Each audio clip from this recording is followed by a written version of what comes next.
नमस्कार दोस्तों। आज मैं आपके सामने ज़मीन खरीद फरोख्त के संबंध में कुछ ऐसे विषय लेके आया हूँ जिससे आपको सही जानकारी मिल सके और आप ज़मीन खरीदने से पहले धोखेधारी इन चीज़ों से बच सके। आजकल कॉलोनाइजर, प्रॉपर्टी डीलर और भूस्वामी द्वारा झांसे में रखकर ज़मीन को विक्रय किया जाता है। इन चीज़ों से सतर्क रहे और इस वीडियो को ध्यान से देखें। मैं इसके संबंध में आपको अपनी पाठशाला में बताऊंगा कि आपको किन किन चीज़ों को देखना चाहिए ताकि आप ज़मीन खरीदने से पहले धोखेधड़ी से बच सके। आजकल क्षेत्र में बहुत से ऐसे कॉलोनियां हैं जिसमें सरकारी भूमियां भी विलुप्त पाए जाते हैं, उसमें देखा जाता है और खरीदने वालों को गुमराह करके ज़मीन बेची जाती है। आप ज़मीन खरीदने से पहले सतर्क रहे और इन तथ्यों के बारे में सही से जांच पड़ताल करें। आइए हम आपको बताते हैं हमारी पाठशाला में किन किन चीज़ों को आपको देखना चाहिए। यदि आप जमीन खरीद रहे हैं तो पहले आप सबसे पहले नंबर 1 नोट करिए। नंबर 1 है प्रॉपर्टी डीलर से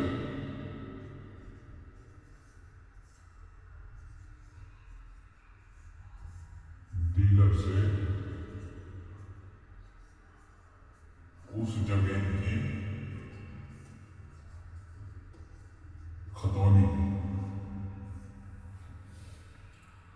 खतौनी में आपको देखना है श्रेणी कौन सी है।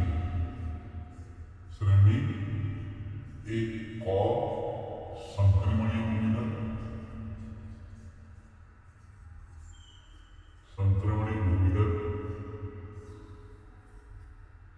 श्रेणी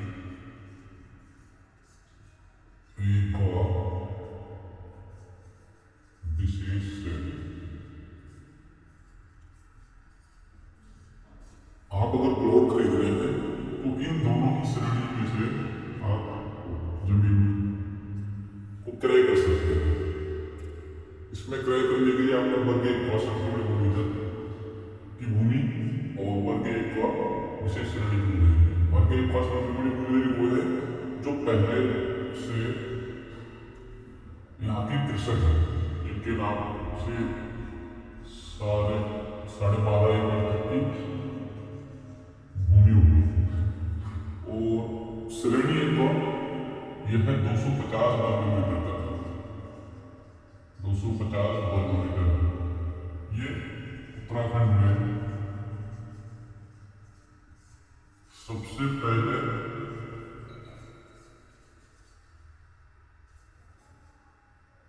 भूमि क्रय या प्रथम बार प्रथम बार भूमि क्रय। अगर किसी ने उत्तराखंड में 2003 के बाद पहली बार भूमि क्रय किया है तो उसकी श्रेणी वर्ग 1 द्वारा रहेगी। अगर कोई पूर्व के काश्तकार है जो पहले से भी उनके नाम से खेती की जमीन है तो उनकी जमीन वर्ग 1 गाँव में रहेगी। आप इन चीजों को देखिएगा। उसके बाद आता है आपको किन चीजों की भूमि आपको नहीं खरीदनी है तो उसके बारे में बताता हूँ। आपको वर्ग 1 भाग ये पट्टे की जमीन होती है।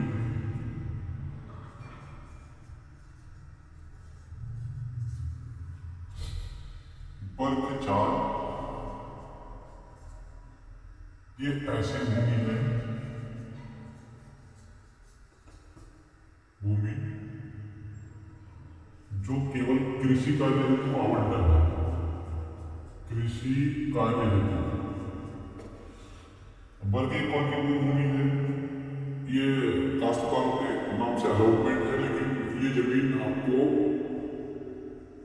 इनके नाम पट्टे की जमीन, इसमें ये जमीन खेतीबाड़ी के पर्पज में ही उपयोग में लाया जाता है। इसका क्रय क्रय विक्रय नहीं होता है, इसका क्रय विक्रय नहीं होता है। और वर्ग 4 की भूमि ये ऐसी जमीन है जो जब भूमि आवंटन हुई है तो इन जमीन अगर इनके पास कब्जा रहा होगा तो इनको वर्ग 4 की भूमि में कृषि कार्य के लिए इनको पट्टे दिए गए। ये भी एक तरीके के पट्टे माने जाते हैं। तो इनको वर्ग 4 की भूमि के दिए गए। ये जमीन भी क्रय विक्रय नहीं किया जाता, क्रय विक्रय नहीं किया जाता है। उसके बाद आता है वर्ग 4। यह है सीलिंग के पट्टेदार।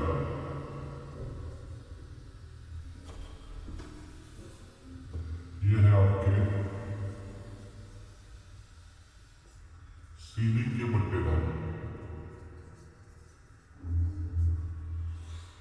यह ऐसी भूमि है जब सरकार ने 12.5 एकड़ से अधिक जिनमें सीलिंग एक्ट चला है, सीलिंग एक्ट से जो सरकार ने सरकार भूमि को अपने पास अधिकृत कर लिया है। उसके बाद जो शेष भूमि तो उस गाँव में अगर कोई ऐसे काश्तकार या ऐसे भूमिहीन व्यक्ति जिनको पट्टे दिए गए, ये पट्टे मिलते हैं इनको इनके 10 साल की समय अवधि, 10 वर्ष की समय अवधि पूर्ण होने के बाद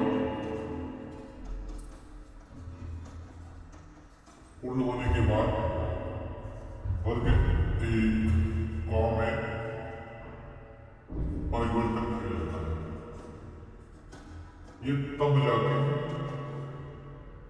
तब से क्रय विक्रय का अधिकार मिल जाता है। यदि इसके अतिरिक्त आप इन जमीनों को समय से पहले क्रय विक्रय करते हैं तो पट्टे की शर्तों का उल्लंघन करते हैं, और उल्लंघन करने से यदि आप खरीदते हैं और क्षेत्रीय राजस्व से उसका संज्ञान आ जाए तो ये इसके पट्टे खारिज की कार्रवाई कर सकते हैं, और जिलाधिकारी महोदय के यहाँ से इसके पट्टे खारिज की कार्रवाई की जाती है, और ये खारिज करके इसको राजकीय संपत्ति में दर्ज की जाती है। ठीक है, तो ये हो गए दो चीज ये हो गए। अब मैं आपको आगे बताता हूँ और क्या क्या देखना है।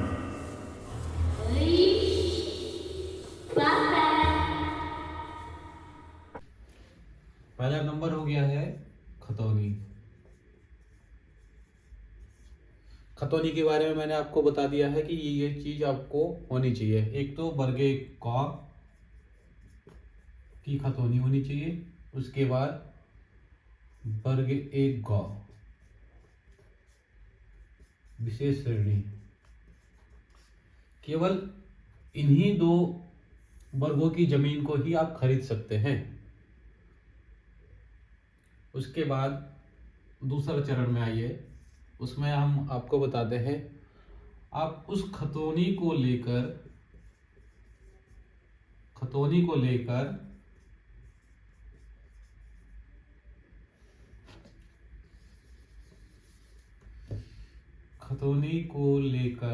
आप तहसील में संपर्क करें। उस क्षेत्र के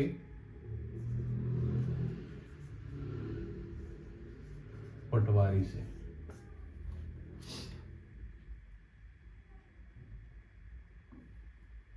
उसके बाद आप खतौनी लेकर तहसील में जाइए और अपने क्षेत्रीय पटवारी से मिलिए। जिस पटवारी क्षेत्र से आप जमीन खरीद रहे हैं, खरीदने के बाद आप वहां जाके देखो, उनका आपका काम होगा नक्शा मुआयना।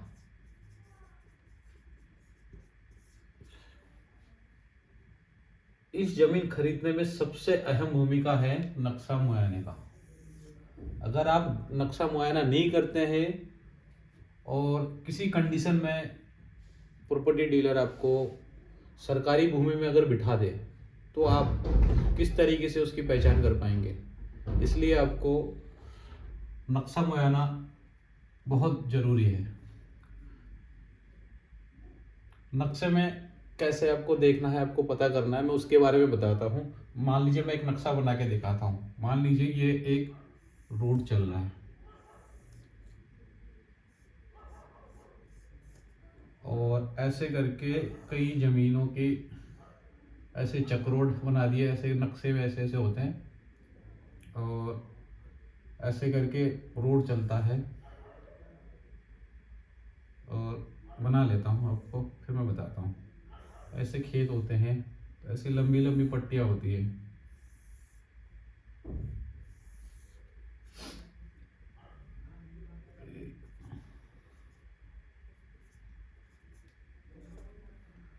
मान लीजिए आपके खतौनी में देखिए, खतौनी के अनुसार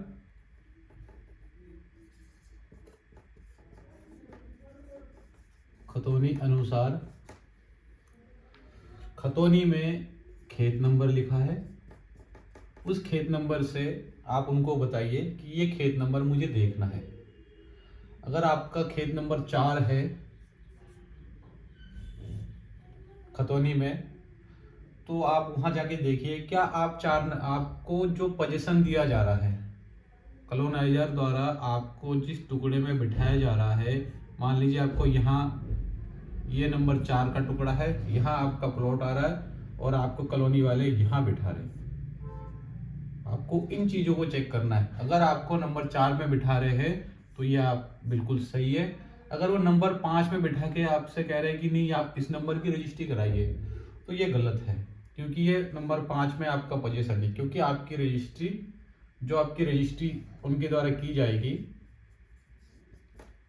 वो खेत नंबर 4 की, और आपको मौका और कब्जा, जो कब्जा दिया जाएगा वो नंबर 5 में। ऐसे चीज बहुत देखने को मिलता है आजकल। हर लोग आते हैं हमारे पास कि ये दिक्कत है, हमारा पोजीशन गलत हो गया है, सही क्या है। अब इस चीज का आपको दिक्कत कब मालूम होता है? आप बैंक ऋण के लिए जाते हैं, बैंक ऋण के लिए, वहां आप अपनी बैंक में रजिस्ट्री,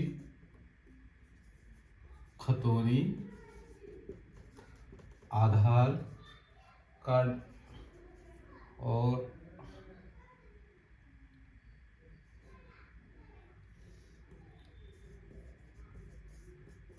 नजरीय नक्शा, जो नजरीय नक्शा दिखाया जाता है, इस चीज के मुआयने के लिए जब वहां पटवारी जांच में जाता है, जांच में जब जाते हैं, तो उसके बाद वो इस नंबर को, अगर आपने 4 नंबर खेत की आपकी बैनामा है और आप मौके में 5 नंबर में बैठे हैं, तो इस वजह से वो नजरीय नक्शा नहीं बनाते हैं। और नहीं बनाते हैं, कॉलोनी वाले क्या करते हैं, पूरी कॉलोनी ऐसे ही इनके द्वारा काटी जाती है और ये काश्तकारों को ऐसे ही बताते हैं कि ये हमारी कॉलोनी अच्छी है। तो आपको लेने से पहले ये देखना है कि खसरा नंबर और उसमें रकबा, उसका क्षेत्रफल कितना है। ये तो हो गया खेत नंबर का।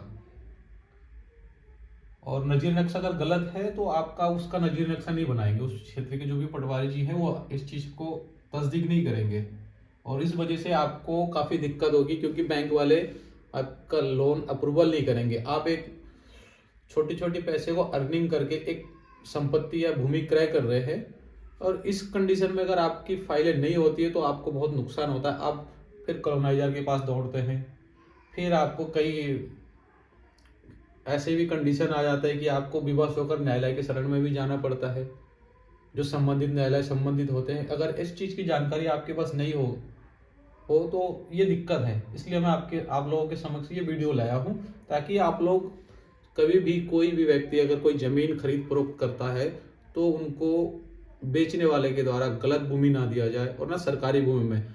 मैं एक और नक्शा बना के दिखाता हूँ कि किस कंडीशन में गलत होता है।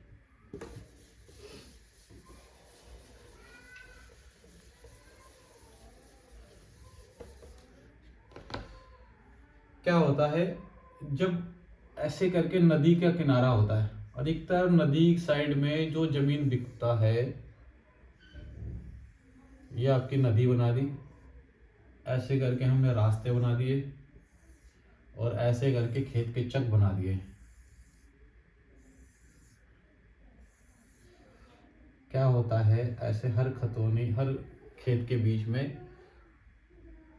नक्शे में कुछ ऐसा ऐसा सिंबल होता है, चिन्ह होते हैं। ये खेत हो गया, मान लीजिए आपका 4, एग्जाम्पल के लिए, ये 5, ये 6। आपने 4 नंबर को क्रय किया है, आपको कॉलोनाइजर द्वारा यहाँ कब्जा दिया जा रहा है।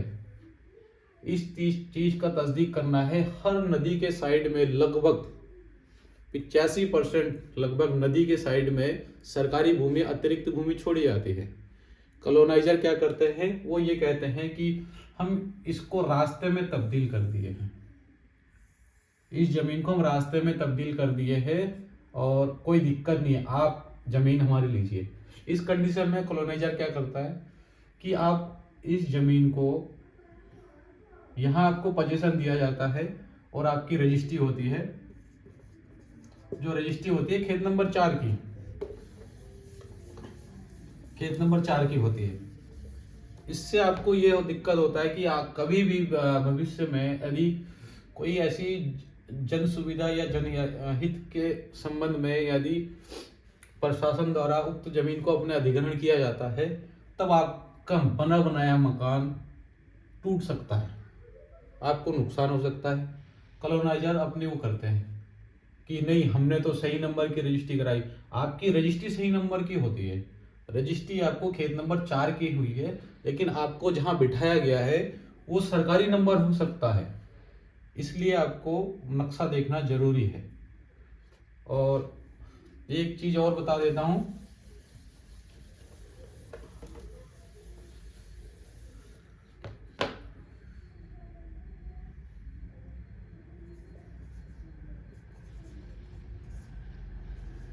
एक चीज और बताता हूं, अगर कॉलोनी कटी हुई है और उसमें कितना क्षेत्रफल बचा है, अगर आप कभी भी आप जानकार है इस चीज के बारे में, अगर उनका 1 एकड़ जमीन है,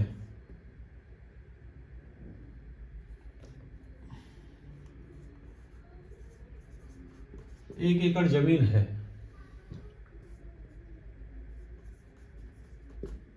एक एकड़, इसमें अगर कॉलोनी पूरा 1 एकड़, नक्शे से समझाता हूं मैं आपको, ये नक्शा है, ये 1 एकड़ जमीन है, ठीक है। इस 1 एकड़ में कॉलोनी या प्रॉपर्टी डीलर के द्वारा, कॉलोनाइजर द्वारा ऐसे करके रास्ते काटे जाते हैं, रास्ते दिए जाते हैं। आप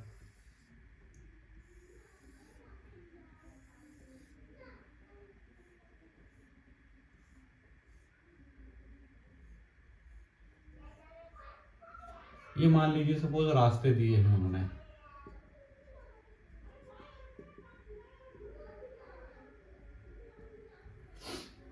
अगर उनके द्वारा ये रास्ते दिए गए हैं, वो 1 एकड़ की रजिस्ट्री करते हैं सभी को, सभी मतलब जो भी आते हैं इनके द्वारा 1 एकड़ की रजिस्ट्री की जाती है, 1 एकड़ की रजिस्ट्री। लेकिन ये बिल्कुल गलत है।